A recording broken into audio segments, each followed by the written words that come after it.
What's up, y'all? It's your girl Brandy from Stay Snatched, and today I'm kind of doing a rapid fire Q&A question and answer session. I did an Instagram poll on my Instagram stories a few weeks ago asking you guys what type of content you would like to see from me. A lot of you guys said that you want to see business and blogging related content. So I've got your specific questions. I've got a list here and I'm going to answer every single question. So let's get started. Okay, I think the biggest question that I was asked and that I get asked a lot is, how do I make money? How does my blog make money? How does my brand make money? So I'm definitely going to talk about that. I got questions on why did I get started? When to start an LLC? What was my biggest challenge when I started? Should beginners focus on video content, or is written content still viable? Budgeting, how I schedule my day, receipts, what to separate for business expenses, separate bank accounts, personal versus business, sponsorships and partnerships. And I already mentioned sources of income. So, like I said, that was a really common question. So I'll start with kind of why I started Stay Snatched and what Stay Snatched is. And so I have been blogging for 3 years. It's January of 2020 now. I started my blog in November of 2016. And at the time, I had been posting lots of recipe content, lots of fitness content, kind of on my social medias, primarily Snapchat at the time, and people were just really interested in the content I was posting. People would DM me and ask me for recipes, and then I would send them. And then it got to a point where I just had so much content that even I wanted to remember the recipes that I was creating. And so I started my blog kind of just as a way to share my content with other people that I knew. And then I thought, what if this thing takes off? And at the time, I didn't really know that you can make money from blogging. I didn't learn that. I didn't know that you can make as much as you can make blogging. I'll say that. I didn't know that the potential was so high until I had been blogging for maybe a couple of months, and I started to get really heavy into listening to podcasts, and I learned that there were people doing this full time and that there were people earning a living from it. And so I'll also rewind and just give a little bit more intel about my background. I have been eating healthy and just focused on my health for 7 years now. And so I just got to a point where I used to do tons of crash dieting. A vacation would come up or a birthday would come up, and I would always, 2 months before those events, go hard in the gym, go hard in the kitchen cooking things. And I just got really burned out on doing that. It's just a really stressful way to live. And so I just decided to kind of take charge of my health and commit myself to living a healthy lifestyle every day. And so with Stay Snatched, the name is Stay Snatched for a reason, because my focus is on staying healthy, living healthy, keeping the body that I currently have, and not having to diet to look the way that I do. And so I do think so many people come to Stay Snatched and they are crash dieting, or they're trying to lose weight and they want to go right back to their old habits. That's not what Stay Snatched is about. That's not what I'm about. If you follow me long enough, you'll see I do everything in moderation.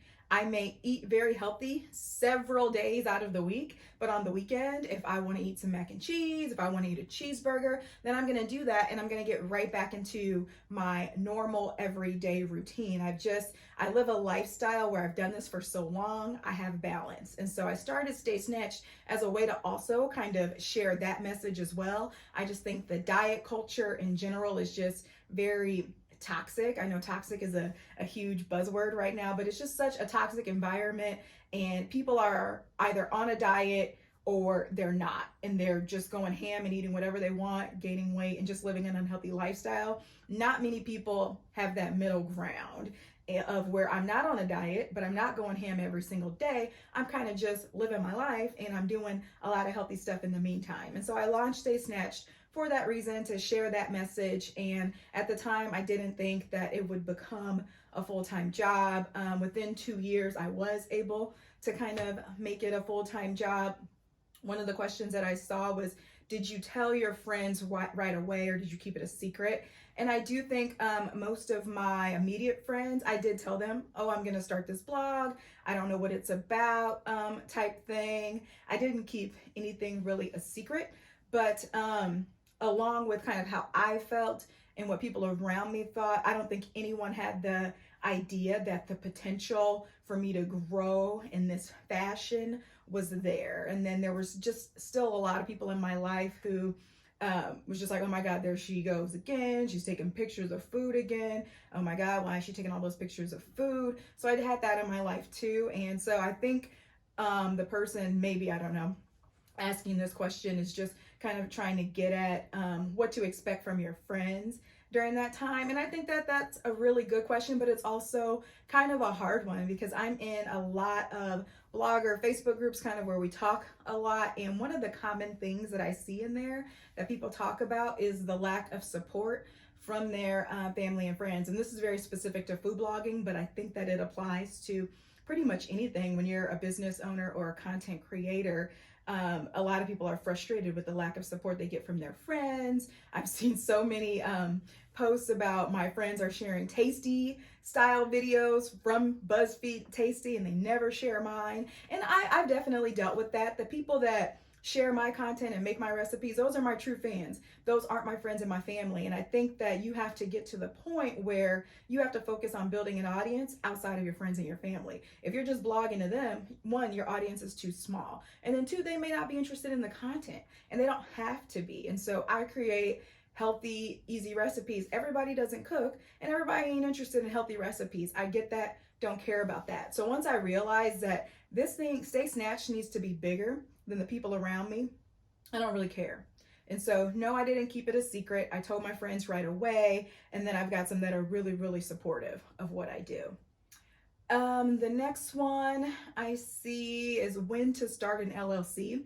And in full disclosure, I don't have an LLC yet, but do as I say, not as I do. I'm a CPA, and so my degree is in accounting. I'm a certified public accountant. I had to take an exam to become a CPA, very grueling exam. I had to get licensed in the states of Nebraska, Kansas, and Missouri. So I'm very well versed in accounting. I'm well versed in just business and law in general.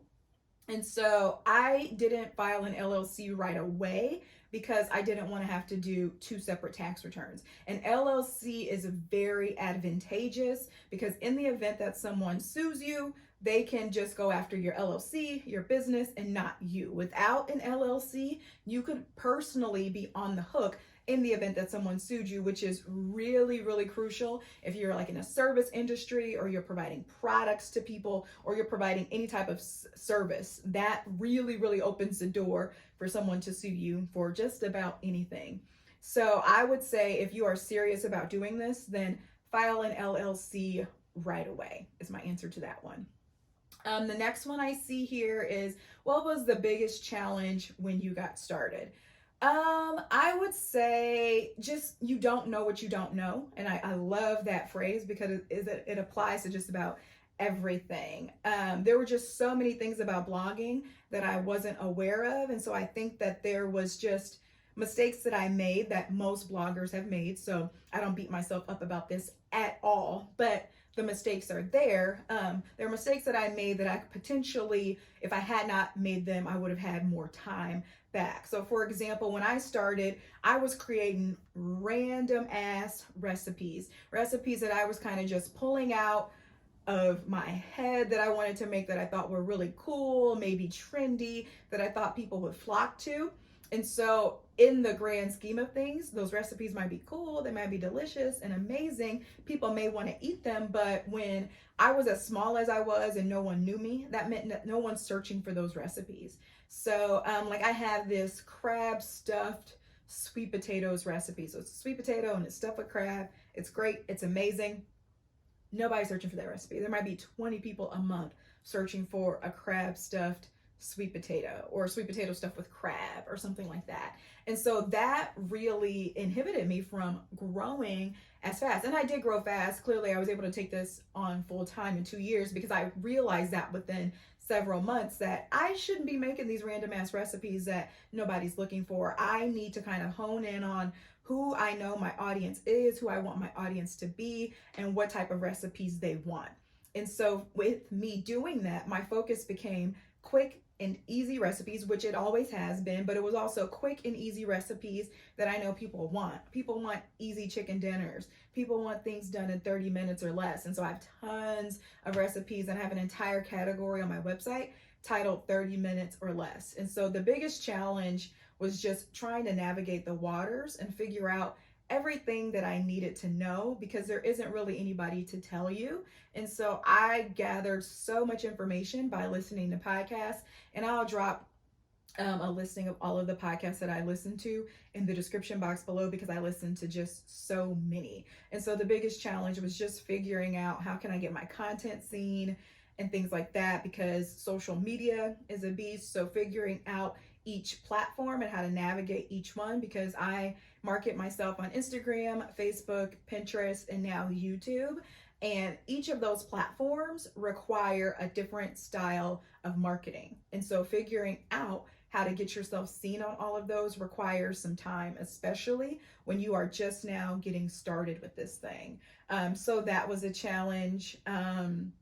And then it's just a challenge in general. I was working full time. And so I was lucky in that I had just landed a role. When I started Stay Snatched, I had actually just started a new job. So it was a really exciting time for me. I had just landed a job that I was making the most I had ever made in my career, for a job that would potentially require less of my time. Throughout my entire career as a CPA, I worked in budgeting, financial planning, forecasting, scenario modeling, a lot of decision-making things.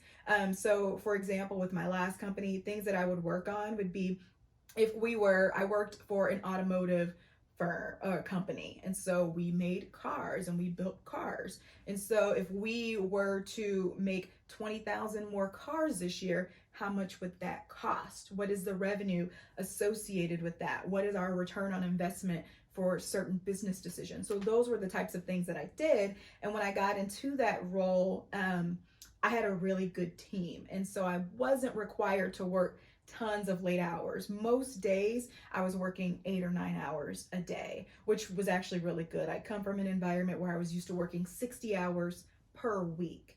And so I started this new job. I just launched Stay Snatched, but I was still at an office for at least 8 or 9 hours a day. And so when am I going to dedicate time to this blog?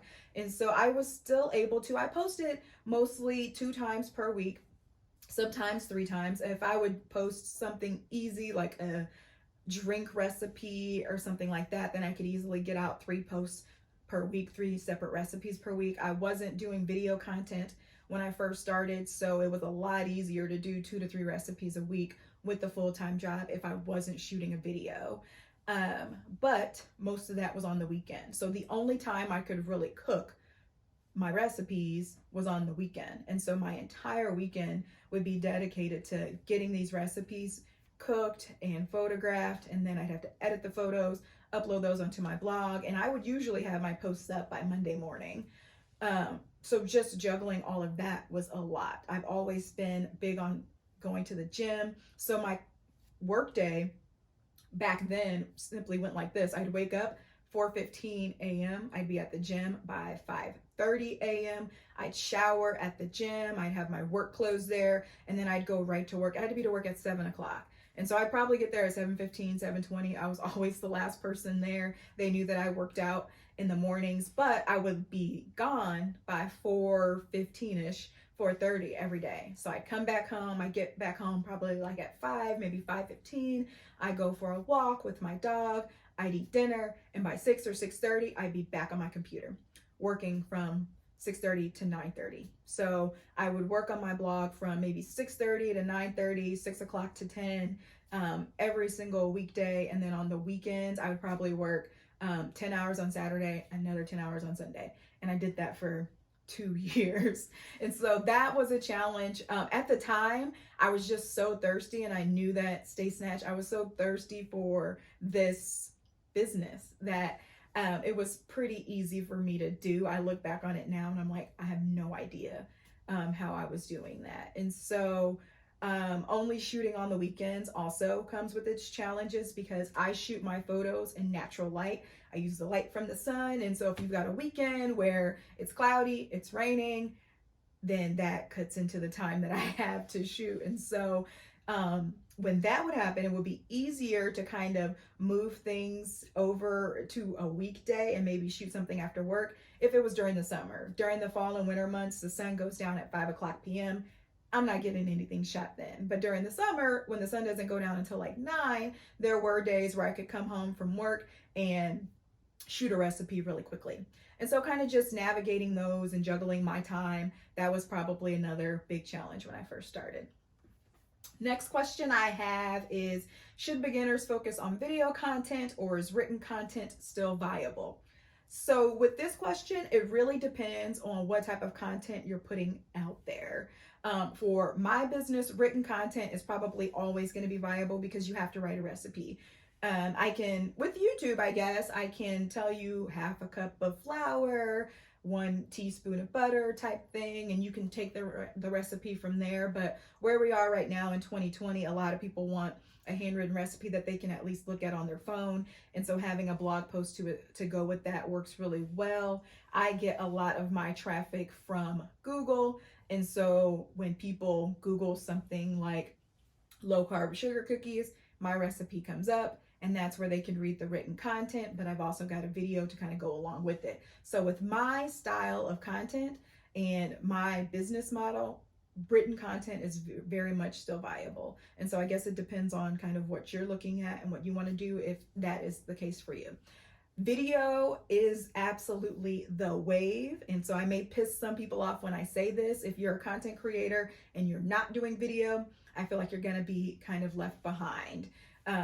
Every single platform is prioritizing video right now. Pinterest has been prioritizing video for over a year now. And so if you're not out there behind the 8 ball or behind the curve, whatever the expression is, and it's going to be that much harder for you to start when it actually becomes a requirement and becomes mandatory in certain areas. And I definitely think that we're moving towards that way. And just even as a user of content, when I see, content put out there, especially recipes, and it doesn't have a video, I'm just not really interested. We all eat with our eyes, and just seeing something dipped into a sauce or just seeing also how you made that type of content to me is just better than just taking a picture of it. And so that's just my own personal opinion there. What else about focusing on video? I started doing videos in March. So I guess that would have been 4 or 5 months after I launched Stay Snatched. I started doing videos. They were crap, but we all have to start somewhere. And it's so interesting. My very first video, it was actually a longer style video. I didn't get on there and kind of show my face. It was still me making the food, but it was really long, mainly because I didn't know what I was doing. Still performs really well on YouTube. It's one of my highest performing videos on YouTube, and it was actually really crap. And so I'm happy that I started that soon and that I put out those crappy videos. I'm really proud of them because it just teaches you to, you get better over time. And so that's one of the things that I love about being consistent. I was posting on my blog twice, 2 or 3 times a week, 2 or 3 different new recipes. Every single time I shot recipes and took photos, I learned something new, or I started to do it faster because it was becoming your muscle memory. You were training kind of that to do what it needs to do. And then you learn tricks along the way. And so the same thing with video. I know a lot of people hate doing videos because they take up time. And for me, it's just second nature now. I've been doing them for almost 3 years. I've been blogging for 3 years. I've been doing videos for almost 3 years. And so when I don't do a video, it feels weird.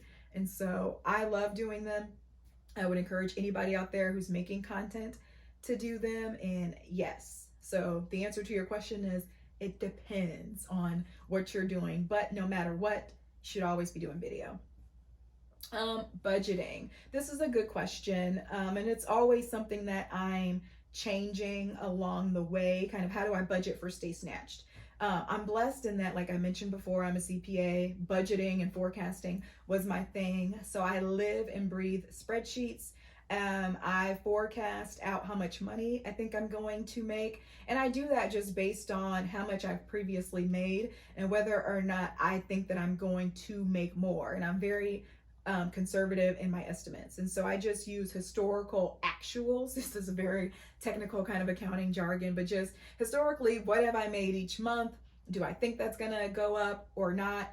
Forecasting it out for the year. And I do the same thing with my expenses. I'm kind of at the point where I know what services I'm going to pay for. So I have to pay for hosting of my website, which basically means my website sits on a server. Who has that server, and how much you pay is a very great indicator of how fast or slow your website is. So I have someone who manages all of that. I know I'm gonna have to pay that every single month. I know that I'm going to have to pay for, I probably should have got a list of things that I pay for. There's just certain blog tools that you need. There's this automated scheduling tool for Pinterest that I pay for, so that's kind of an annual fee. I have a tool that I use to schedule out Instagram posts. I have to pay for that. And so all of those monthly recurring fees, all of that goes on a spreadsheet, and I budget based on tools that will give me my time back. And so at this point, I'm only paying for things that I know will help alleviate time. With Pinterest, I don't want to sit at my computer manually pinning things every single day when there's a tool that can do that for me. And kind of the same thing with Instagram. I don't want to have to open up my phone and post something every single day when I can kind of get ahead of the curve. And I actually have an assistant who helps with that. She helps me schedule out my Instagram stuff, and she basically just uploads a photo into this tool that I pay for, and she'll copy like the recipe information in there, and then I have to go in and actually talk about the recipe because I want to own that and be authentic in that way. And so I just basically anything that'll help take time off my schedule, then I will pay for it. And so if there are things that don't necessarily do that, then I won't do that. But overall, in order to budget, I keep everything in an Excel spreadsheet. I've got an area for income, that's money coming in, and I've got an area for money coming out. And then it also has a tax calculation because I do remit taxes quarterly. It sucks, I know, but this spreadsheet kind of keeps me in line. So every single month, I know what I'm making, I know what I paid, I know what my net income is, and I know how much the IRS gets. So that's what I do there. I'm going to skip around to some things that are kind of similar to this. Receipts and what to separate. And so I have another spreadsheet very similar to this one where I document everything down to the wire of what I pay for. So I have to buy like a lot of equipment things for Stay Snatch, like tools. Like just the other day, I want to make some creme brulee and I need that burner thing. I always fail at saying what that thing is called, but I'm only buying that because of Stay Snatch. I need to use it to make this creme brulee. It's $10 on Amazon, but it's a business expense. And so what I usually do is at the end of the month, I go through Amazon and actually check off what business expense items did I buy this month. In December, I made a lot of big purchases. I got a new camera, I got a new light. And so those things go on my spreadsheet. There's no receipt from that, but Amazon's order history is the receipt. And so a lot of the purchases that I do are for online items. So that's a receipt in itself. But if you are buying something in a store, I would say save the receipt so that, and I think that if you are a business that's earning money, if you're not a CPA like me, you should probably have somebody doing your taxes for you or consulting with someone. And so they're probably going to want to see that stuff. So anything that you're buying related to your business, save it, keep it, yes. Separate bank accounts. And so this kind of goes back to the LLC question. Most banks won't allow you to open up a bank account for a business unless you have an LLC or an S Corp or something like that associated with your business. So if you do want a separate bank account, then you have to file an LLC. And so a separate bank account will allow you to easily separate your personal and business expenses. And so if you're someone who's doing this to make money, I do recommend that. Next question was, how do I schedule my day? And so when I first went full time, this was actually kind of weird for me to figure it out because I didn't want to have to work out at 5:30 a.m. in the gym anymore. But so I started working out at 9 a.m. And at first that was just too late for me because I wasn't starting my workday until 11 a.m. And so I was still working until like 8 p.m. every night, which is just entirely too long. And so what I do now is I kind of batch work, and my week is just kind of broken up into batches. And so Mondays and Tuesdays are the days that I have set aside to shoot. A lot of times I can get 2 or 3 recipes done in just one day on Monday. If I start at like 7 or 8 a.m., I'm usually done by 2 p.m. And so I'm done shooting for that week. And the rest of the time for that week can be spent in this office actually churning out that content. And so if I'm done on Monday, then Tuesdays I'll start editing all of my photos, writing my posts. My recipes are usually always fully written up in advance because they've already been tested. So this actually starts after the recipes have been tested. And my recipe testing process isn't very interesting. On the weekends or on the weeknights, as ideas come to me and things that I want to test out, I test them out. They go on my list to be made, and the recipe's written up as I'm testing it. And so that Tuesday is when I write up my blog post, I edit my photos, I'll get my video edited, and then Tuesday, Wednesday is just the day to get everything ready for the post that I just shot. Those items get posted. You guys get to see them then. And so then Thursday and Friday, I do more administrative stuff. So I have to create pins for Pinterest for those recipes. I have to get them scheduled to Instagram. I have to get them in my newsletter for my email subscribers. So that's kind of when that type of work happens. And then if I have to do anything else administrative, I kind of usually bulk respond to emails that day. I get tons of emails about so many different things. And so it goes Monday, Tuesday, create or shoot recipes, film recipes. Tuesday, Wednesday, write up the recipe posts, edit the photos, the video, get that churned out. Thursday, Friday is the boring stuff and the administrative stuff. And so that's kind of how I schedule my time there. I start at different times, but depending on what day of the week it is. And so I do 2 strength training gym classes. Both of them are in the morning. And so I'll try, if I have time, I'll maybe try to get 30 to 45 minutes of work in before I go to those classes. If not, those are the days that my work day starts later. But I've strategically scheduled those that on Mondays, I don't go to a workout class unless it's in the evening. At the end of the year, fourth quarter, I was doing a Monday night class. So after I got done shooting, I'd go to a class at night. But Mondays, I don't do any workout classes in the morning because my day needs to start right at 8 so that I can shoot with the best light and stuff like that. So I hope that kind of gives you an idea of how I schedule that. Sponsorships and partnerships. And so I know this is a burning question too. And so this question also, I think what you take from this is going to depend on if you want to start a business, what your goals are and the type of content that you create. And so I do work with sponsors. I do have some partnerships, but it's not a huge thing for me. And I think that because of the type of content that I create, that it works for me. If I create content that's kind of needs-based, people need a recipe, people want a recipe, they're going to go to Google, they're going to get it, they can find me. That's how I can kind of make money.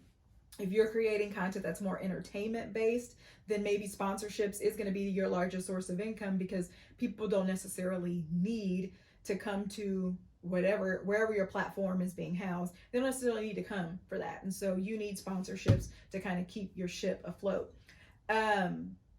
Now, when I do work with sponsors, so for a sponsored post would be something that I am being paid to either show this on my blog or on Instagram or wherever. I'm just being paid to, hey, use this product in your recipe type thing. And so with sponsorships and partnerships, I only partner with people that I am 100% committed to. I love the product and it's something that I actually use. And so these days, I don't go after a lot of partnerships. One, because I don't have the time, and two, because like I mentioned, it's not a big thing for Stay Snatched. Stay Snatched, that's not our thing. I'm really focused on building my own brand. And so, but I do get approached by people to do partnerships, or sometimes if I were to approach a brand, it would be something that I'm using every single day. And so pitching, we'll start there.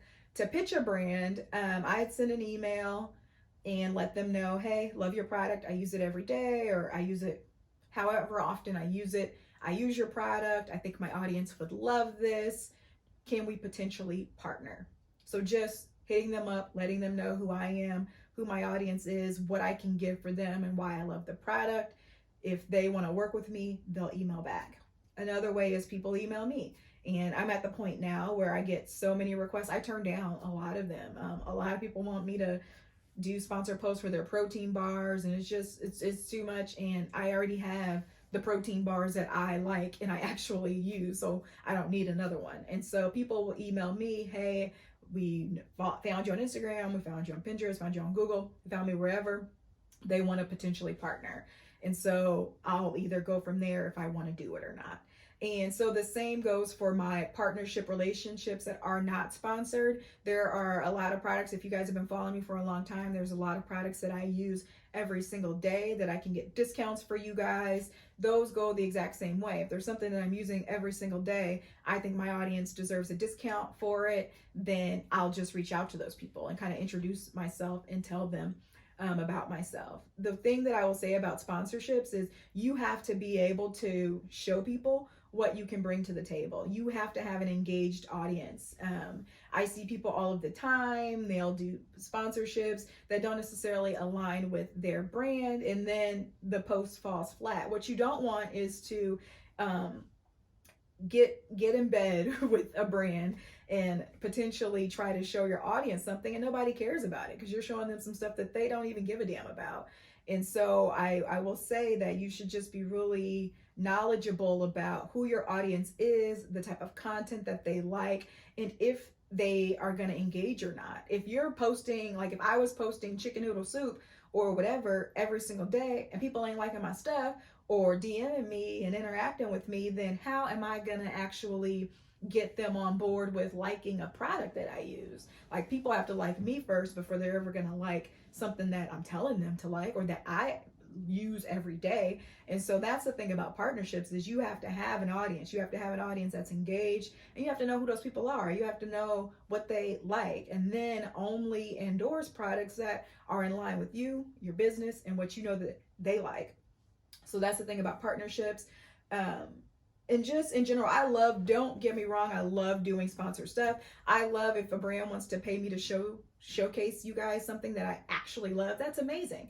But I also just see a lot of people who every week they're doing sponsored posts, and that's just not me. I love to create the content that I create for you guys for free. And then if every now and then I can show you guys something and get a bag for it, okay, bag meaning money. And getting paid for it. In 2019, I did 5 partnerships, almost one every quarter. Towards the end of the year, I probably added on 2. That's how we got to the 5. But they were all products that I'm really passionate about and things that I actually use in my real life. And so that's my spiel there.